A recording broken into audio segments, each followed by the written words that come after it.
За би хоёр асуулт тодруулъя. Яг одоогийн байдлаар дээрлэхэлтийн эсрэг бодлого дүрм журамтай хичнээн сургууль байгаа вэ гэдэг тодруулга авмаар байна. За хоёрдугаарт нь энэ аюулгүй сүлжээ гэдэг ийм шинэ санаачлаг гаргаж байгаа юм байна. Энд маш их баяртай байна. Гэхдээ энэ аюулгүй сүлжээг ажилуулж эхлэхийн тулд одоогийн байгаа ямар тоо мэдээллүүд бейс болж ашиглах боломжтой вэ гэдэг ийм мэдээллийг аваа. Яагаад гэвэл энэ дөр бол маш их тоо мэдээллийг ашиглах шаардлагатай процедурууд бас харагдаад байна л да. Тэгэхээр энэ дээр мэдээлэл аваад тэгээд тодруулчихсан.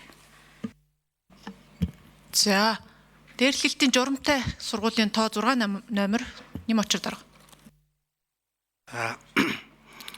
Яг ерөнхий боловсролын сургуулийн хүүхд хамгааллын бодлогыг дагаж мөрдөж өөрийнхөө сургуулийн хүүхд хамгааллын бодлогыг гаргасан 886 сургууль. За яг энэ сургуулийн хүүхд хамгааллын ийм багийн 7939 гишүүн яг энэ бодлогоо мөрдөж ажиллаж байгаа гэсэн ийм одоо 2024-с 25 оны хичээлийн жилийн албан ёсны анхан шатны тайланд тусгагдсан байгаа. Юуны аюулгүй сүлжээтэй холбоотой тоо дата 5 номер алтан сар зөвлөх. За энэ одоо нэгсэндээ загварыг бас хийх болсон бас шалтгаанууд нь ерөөсөө л бид нар нийтдээ одоо сургуулийн орчинд хүүхдүүдийн 79% нь дээрлэхэлд өртөж гинэ гэдэг ийм судалгаа байгаа. Мөн одоо 33% нь ерөөсөө сургууль хамгаалж чаддгүй буюу бид нар сургуультай итгэдэггүй гэдэг ийм асуудлыг ярьж байгаа.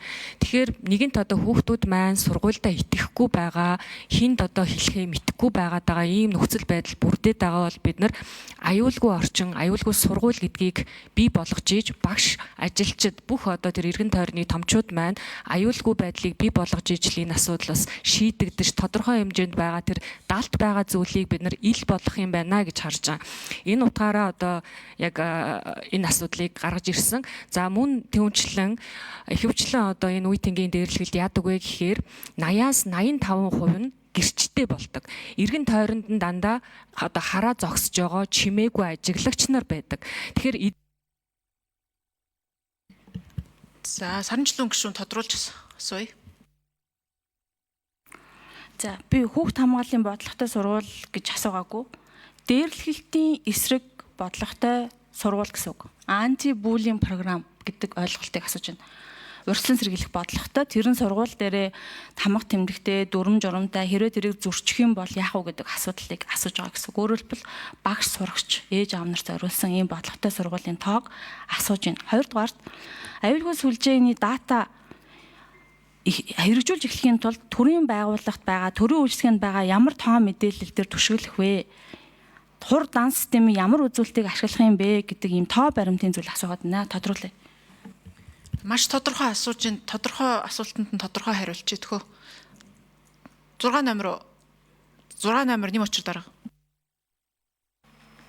За боловсролын хуучнаар боловсрол шинжилгээ ухааны сайдын 2022 оны А-дараав 214 гэдэг тушаалаар үе тэнгийн дарамтаас сэргийлэх баримтлах чиглэл гэдгийг баталсан.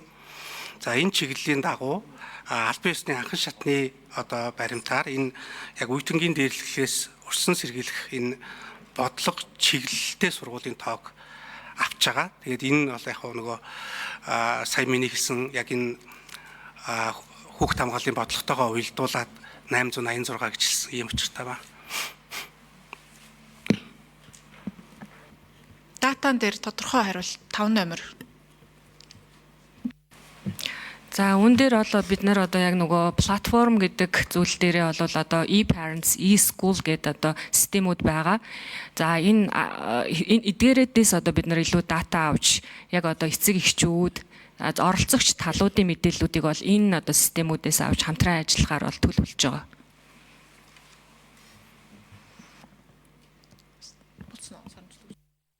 Санчлуун гишүүн 2 дахь тодруулга. За бид нар бол ингээд шинэ аян бол Монгол улсад цөөдөөгүй. Шинэ одоо арга хэмжээ сургалт бол цөөдөөгүй байна. Энэ тайлан харахаар маш их сургалт аянууд хийгдсэн байна. Гэхдээ энүүний ард нь төсвийн зоочих юм бол бид нар бүр их зүйлийг харж боломжтой. Тэгэхээр сургалт аян бол зөв нөлөөлийн ажил байх ёстой. Гэхдээ энэ аян сургалт болгоноос сургуульд ямар дүрм журам өнөөдөр бичиг баримт болж үлдээд тэрийг дагаж мөрдөг болсон тухай асуудлыг би тодруулмаар байгаа байхгүй.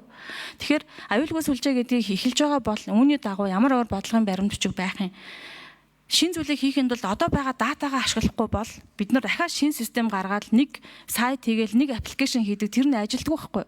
Тэгэхээр тийм юм байх удаа гэдэг болгоомжл байгаа учраас би асууад байгаа байхгүй. Тэгэхээр e-school гэдэг нь төрийнх юм уу те төрд байгаа ямар мэдээлэлтэй уялдуулж энэ системийг ажилуулах юм бэ гэдгийг л би тодруулах гэдэг юм л да. За 5 номер Алтан сор зөвлөх хариулъя. За энэ одоо загвар гэдэг маань бол зөвхөн одоо платформын асуудлыг бид нэр яриаггүй. Энэ бол одоо яг 5 тулгуурт үндэсний загвар юм аа. За энэ нэг хэсэг нь бол яг энэ одоо бид нар бүртгэдэг систем буюу платформ гэж байгаа. Тэгэхээр бид нар ерөөсөө өнгөрсөн одоо тэр дата хийсэн арга хэмжээнүүдийн асуудлыг бүгднийг авч хэлцэж байгаа. Өнгөрсөн хугацаанд бол одоо боловсролын ерхий газар дээр хэрэгжсэн хөтөлбөрүүд, пайлот хэлбэрээр хүргэсэн хөтөлбөрүүдийг мөн одоо хамтран ажилласан төрийн бус байгууллагуудын мэдээллүүдийг, хийсэн судалгаануудыг жил болгон одоо хийгддэг тэр одоо кампанит ажлууд, аянгуудыг ч гэсэн ингээд юу нь одоо бид нарыг авах хэрэгтэй юм бэ? Юуг нь бид нар одоо ямар алдаа бас байсан юм бэ гэдгийг бүгднийг ингээд судалж үзэж байгаа. Энэ үндсэн дээр бид нар энэ 5 тулгуурт загвар гэдэг зүйл заавал байх ёстой юм байна гэдэг гаргаад ирчихсэн. Одоо тэгэхээр яг ажлын хэсэг маань энэ дээр одоо хамтраад ажиллаж байна. Бидний гол зорилго бол цаашлаад